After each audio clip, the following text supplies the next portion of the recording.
تو کہانی یہ ہے کہ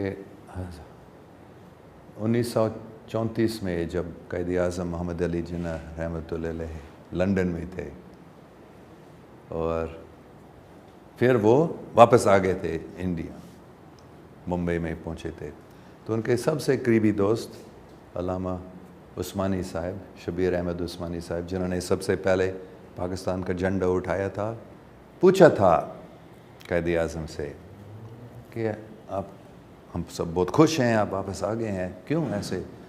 ہم اتنے سالوں سے درخواست کر رہے ہیں آپ سے کہ آ جان واپس، آپ کی ضرورت ہے، لیکن آپ نہیں آ رہے تھے۔ کیا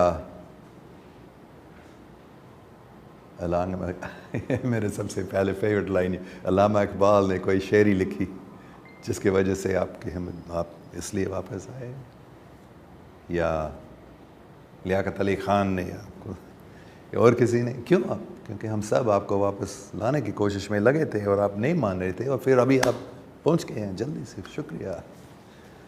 تو آپ کیسے، کیا ہوا، کس نے بتایا؟ پھر قائد اعظم نے بتایا تھا۔ ایسی بات نہیں ہے جیسے آپ سوچ رہے ہیں، میں آپ کو بتاؤں گا حقیقت میں کیا ہوا ہے، لیکن ایک شرط پر کہ آپ کسی کو نہ بتائیں، جب تک میں زندہ ہوں کسی کو نہیں بتانا۔ تو علامہ صاحب شبیر احمد عثمانی صاحب نے کہا ٹھیک ہے۔ پھر قائد اعظم نے بتایا کہ میں لنڈن میں تھا، ایک رات کو میرا پلنگ ہل رہا تھا اور میں جاگ گیا تھا، ادھر ادھر دیکھا، پتہ نہیں پلنگ ایسے کیوں ہل رہا تھا، میں پھر سو گیا، دوبارہ پلنگ ہلنے لگا اتنے زور سے کہ میں سوچ رہا تھا کہ ایک زلزلہ ہو رہا ہے۔ تو میں جاگ گیا تھا، اٹھ گیا، باہر نکلا گھر سے، اور میں نے دیکھا کوئی اور لوگ باہر نہیں نکلے ہیں، کوئی بات نہیں ہو رہی ہے، کوئی اور آواز نہیں، زلزلہ نہیں ہو رہا شاید، اگر زلزلہ حقیقت میں ہو رہا تھا تو دوسرے لوگ بھی نکلیں گے۔ پھر سو گیا تھا، تیسرا بار پلنگ ہل رہا تھا، پھر میں نے جاگ کر میں نے دیکھا ایک شخصیت وہاں کھڑی ہے میرے کمرے میں، کہاں سے آ گیا، کیسے آ گیا؟ تو میں کھڑا ہو گیا تھا اور میں نے پوچھا انگریزی میں، کیونکہ یہ لنڈن میں تھا، ہو آر یو؟ اور جواب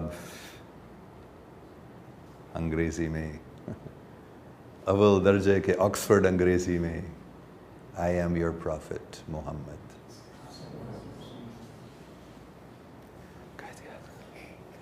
جیسے شاید مجھے بھی ہوتا، جب کبھی میں ہوتا تو بال کھڑے ہوتے پورے جسم میں، ہے نا؟ ایسے ہی قائد اعظم کو ہوا، What can I do for you, my Lord؟ پھر حضور پاک صلی اللہ علیہ وسلم نے بتایا انگریزی میں، You are urgently needed by the Muslims in the subcontinent. I order you to go there, to go back and lead the freedom struggle. Don't worry, I will be with you. You will succeed in your mission, inshallah. حضور پاک صلی اللہ علیہ وسلم بھی کہتے ہیں انشاءاللہ۔ اس لیے قائد اعظم کو معلوم ہے پاکستان کو کوئی ختم نہیں کر سکتا ہے، کیوں؟ کیونکہ حضور پاک صلی اللہ علیہ وسلم خود ہمیں مدد کر رہے ہیں، ہمارے ساتھ ہیں۔